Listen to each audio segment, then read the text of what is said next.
So I was out testing the other day, and I think I hurt the motor.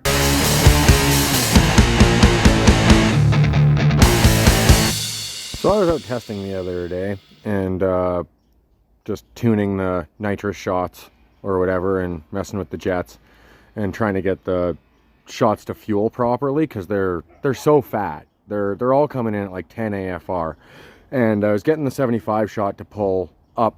I got it at about 12 now, and that's good. I like that. That's perfectly fine. And so it was handling that like a champ and everything. So I figured, I'll see what a 100 shot does. It's only an extra 25 horsepower, and yeah, I think it blew a head gasket.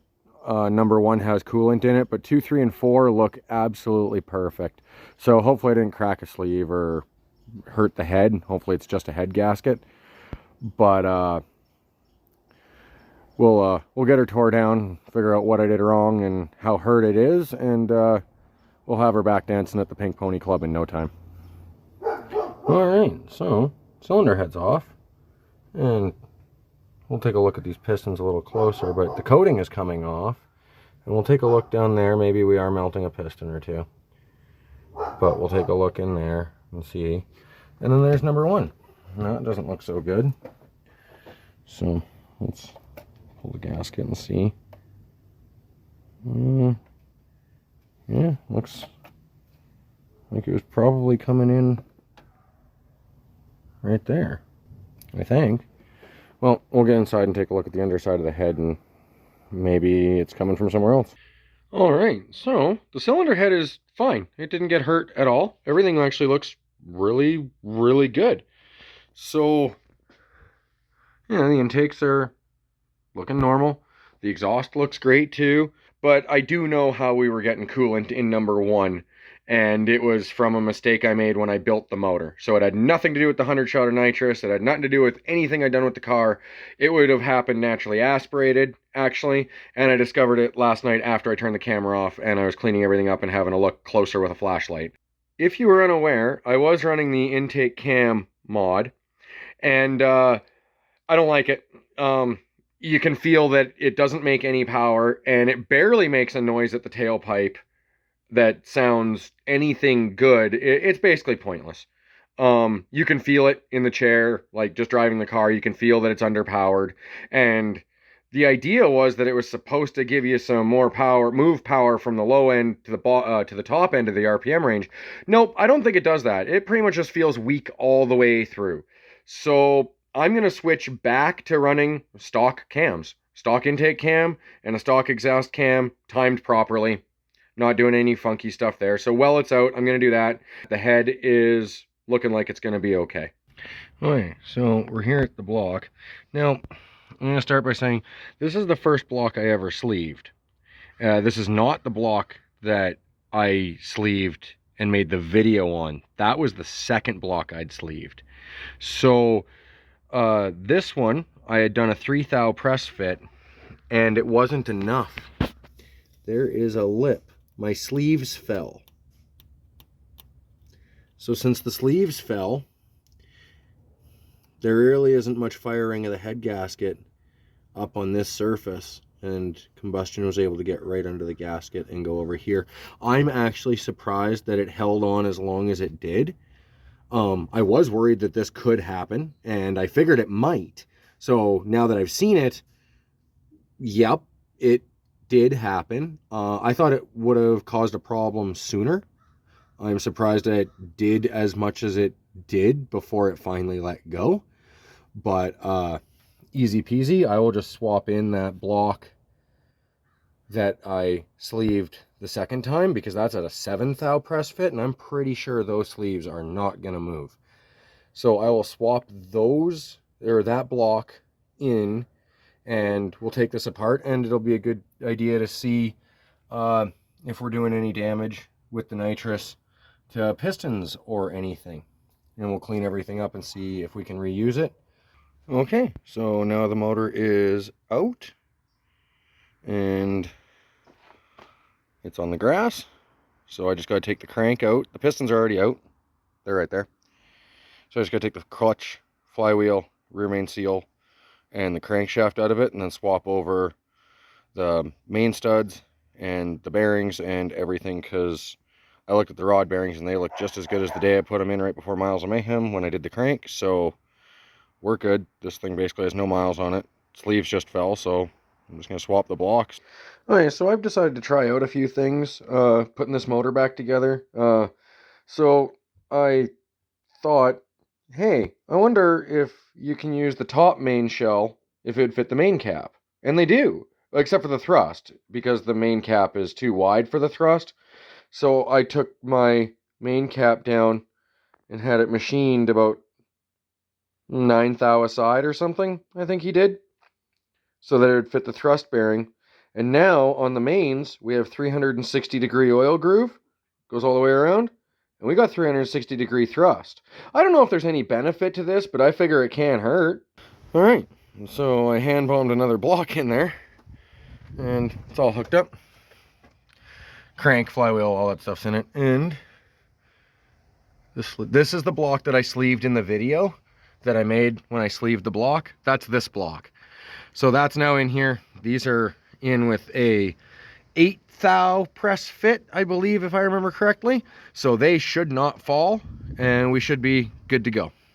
Okay, so another thing I wanted to try was I wanted to try to get away from using silicone to put the timing cover and the oil pan on, because then you have to buff it off, and it's a pain in the ass every time your motor comes apart.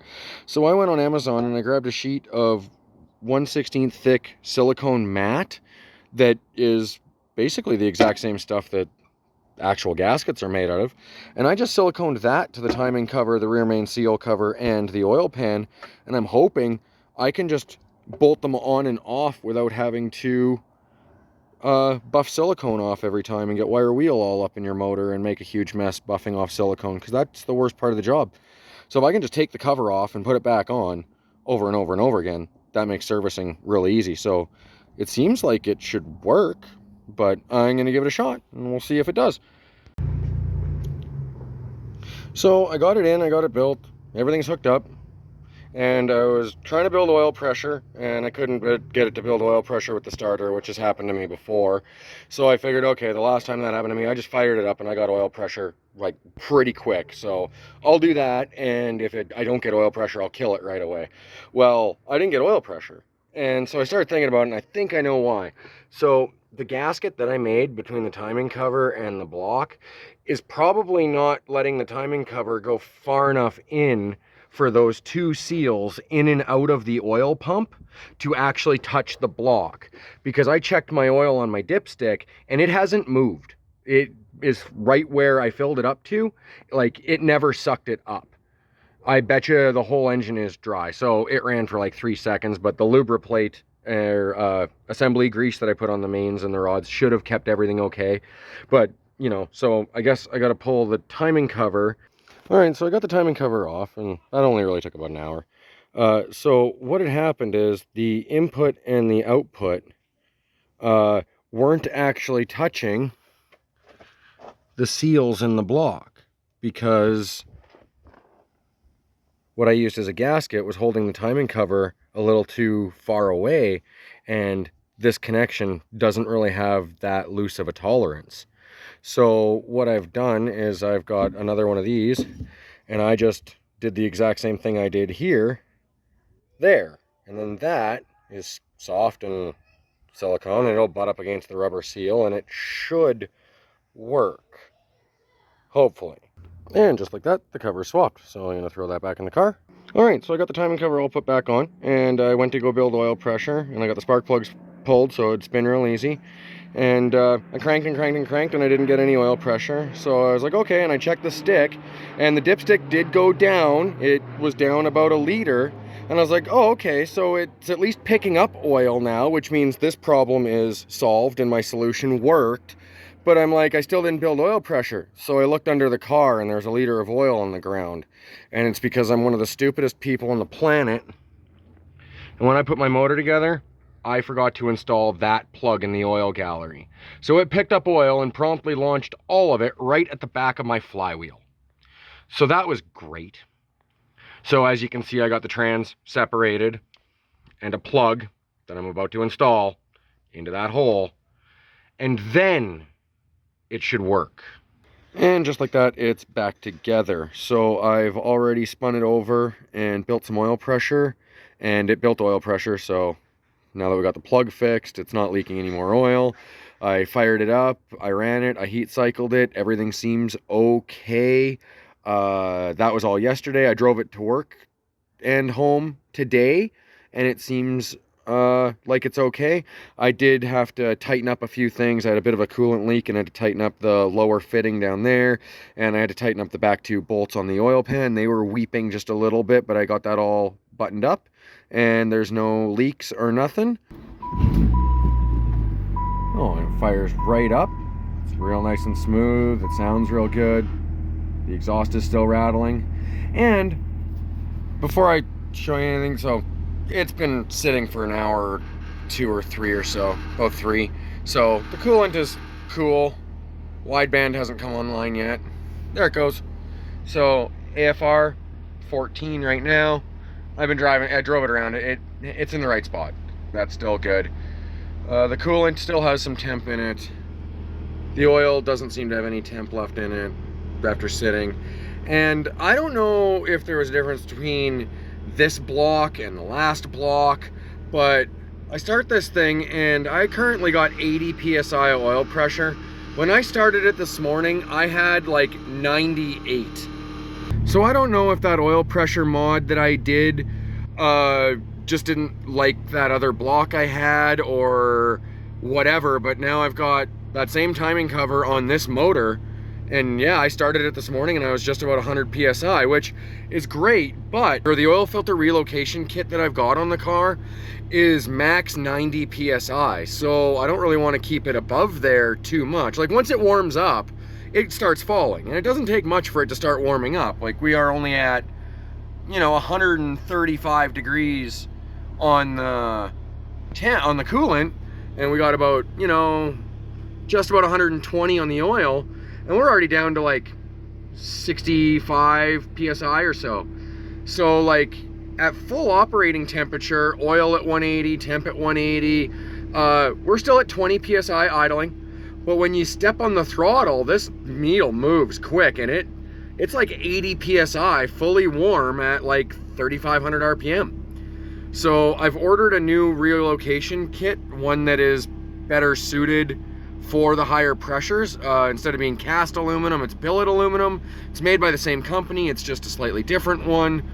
And then other than that, this thing is running great. But I'll put a little bit of a, that was about 500 RPM. And it went from 60 to 80 almost. Yeah, it went to 1500 RPM and it was at 80 already. So that's great. Like, I like that. Everything else is acting as it should, and it runs and sounds fine. See? That thing is running smooth and quiet as this. It sounds better than the old motor. So yeah, I think it'll be okay. But anyway, that's about it for this video, and we'll see you next time.